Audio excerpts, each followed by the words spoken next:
Après une pause obligatoire de 3 semaines, j'ai eu l'occasion de me promener sur la plage, de lire et aussi quelques apéros.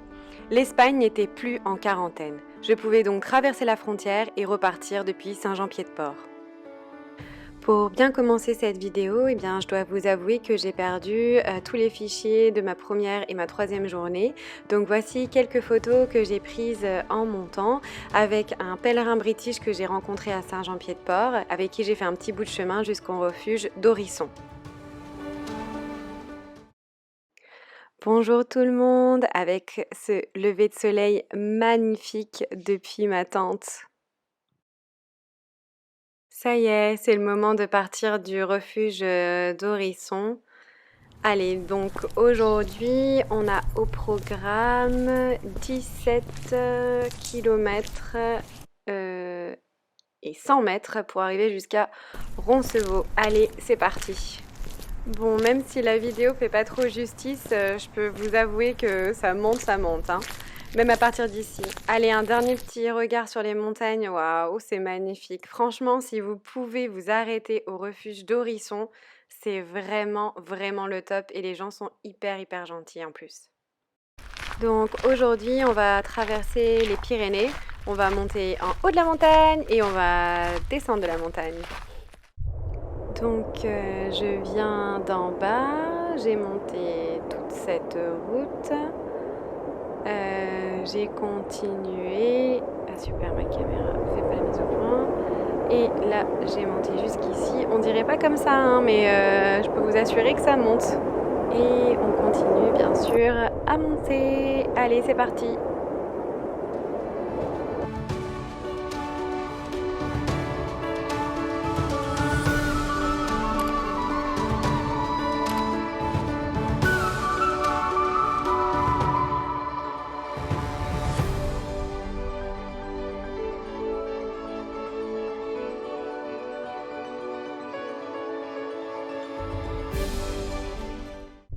Coucou, c'est moi, avec mes super bâtons de marche. Comme vous pouvez le voir, la route est magnifique, vraiment magnifique. C'est sans aucun doute un des plus jolis endroits que j'ai fait sur le chemin de Compostelle, et cela depuis mon départ de Bordeaux. Et si vous commencez à Saint-Jean-Pied-de-Port, imaginez ça, c'est votre première journée, le rêve. C'est vraiment magnifique. Regardez autour de moi, ces montagnes, franchement, c'est à couper le souffle. Comme vous pouvez le voir, on est au milieu de nulle part. Et qu'est-ce que l'on peut apercevoir? Eh ben, un petit food truck. Allez, c'est parti. Je sais qu'ils ont même du chocolat chaud. Je l'ai vu dans plusieurs vidéos de pèlerins qui sont allés à Saint-Jacques, mais moi je vais essayer de trouver un bout de pain et du fromage pour mon repas de midi.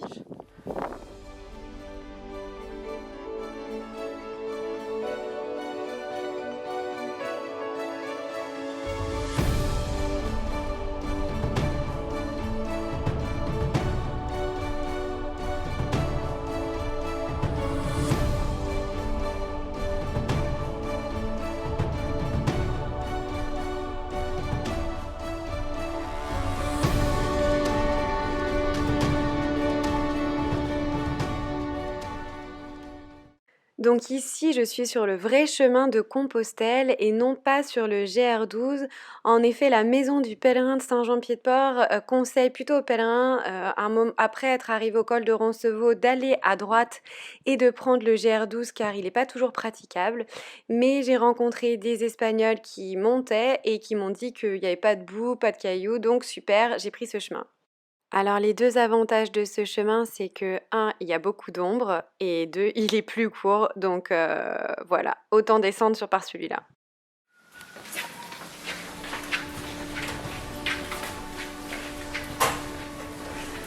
So this is my room for the night. How good it is. Nice place, right? Donc ce matin, nous sommes les derniers à partir de Roncevaux et je dis les derniers parce que j'ai rencontré un Français et un Italien hier soir et on va faire la route ensemble aujourd'hui. À peine sortis, nous avons décidé tous les trois d'un commun accord de nous arrêter dans le premier bar afin de prendre un bon café avant d'entamer notre journée sous la pluie. Moins de 10 kilomètres après qu'on ait pris notre petit café ensemble, on s'est retrouvés séparés de notre ami français, puisqu'il marchait d'un très bon pas. Il avait décidé en effet d'aller jusqu'à Pamplona ce jour-là, donc c'était à 42-45 kilomètres. Et mon ami italien et moi-même allions d'un pas un peu moins rapide. On s'était dit qu'on se retrouverait dans le premier café du prochain village. Cependant, on est tombé sur un Allemand qui était tombé parce qu'il pleuvait, et il y avait des marches qui étaient très glissantes. Il avait une très grosse plaie ouverte sur le bras, donc il est apparu tout de suite qu'il fallait faire des points de suture. Nous avons donc bandé la plaie et nous avons pris son sac pour l'emmener jusqu'à la route la plus proche et j'ai arrêté une voiture pour qu'un Espagnol l'emmène auprès d'un médecin. Nous avons eu la chance de rencontrer notre ami allemand plus tard dans la journée et nous avons pris une bière ensemble, contents de voir qu'il allait bien et qu'il avait pu avoir le traitement nécessaire. On a ensuite continué notre chemin pour aller camper un petit peu après Zubiri. Voici les photos de mon premier campement en Espagne. We are on a bridge and there is actually hundreds and hundreds of these little white butterflies everywhere. It's really, really whimsical.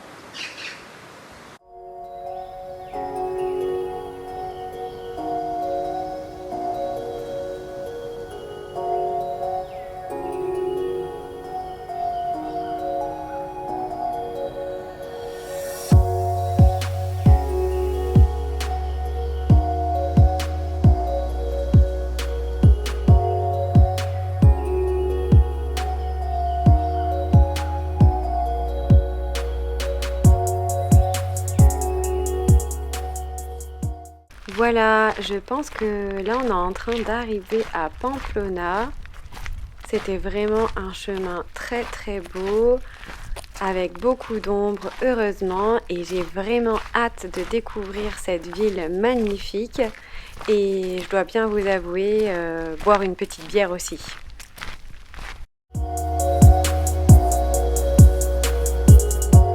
En fait, nous sommes arrivés le premier jour de la fête de San Fermín, qui est une fête connue dans le monde entier, notamment parce qu'on voit donc toutes ces personnes qui courent devant les taureaux. Et cette année, à cause du coronavirus, on ne pouvait pas rentrer comme on voulait dans la ville et en fait, ils avaient annulé toutes les festivités. En fait, tout était fermé. J'ai pu rentrer dans cette église parce que la messe venait juste de se terminer. Et c'était vraiment une très très belle église à Pamplonne, juste à côté de l'église de Saint-Jean-le-Baptiste. Voici le chemin qui part de Pamplonne. Après avoir acheté de quoi nous faire des bocadillos ou des sandwichs, nous nous sommes arrêtés et comme vous pouvez le voir, il fait vraiment vraiment très chaud. C'était clairement un de nos pires jours sur le chemin de Compostelle. Et on a décidé de changer nos plans pour la nuit et donc de nous arrêter dans le petit village de Zarikiegi.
te pone? También.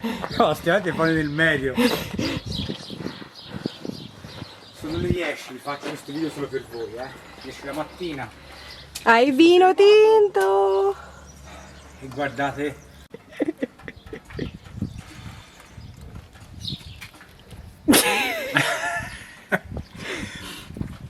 Perché È buono o no? ne può traer medio litro y ya está.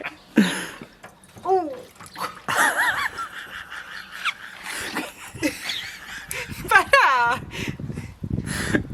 Mira come se ve il vino. Mejor que tú, hein? Aujourd'hui, il fait entre 40 et 45 degrés, donc nous avons décidé de faire une petite sieste à côté de l'église avant de rejoindre Los Arcos qui était 16 km plus loin, sans ombre et sans ravitaillement d'eau, donc nous sommes arrivés le soir vers 9h30.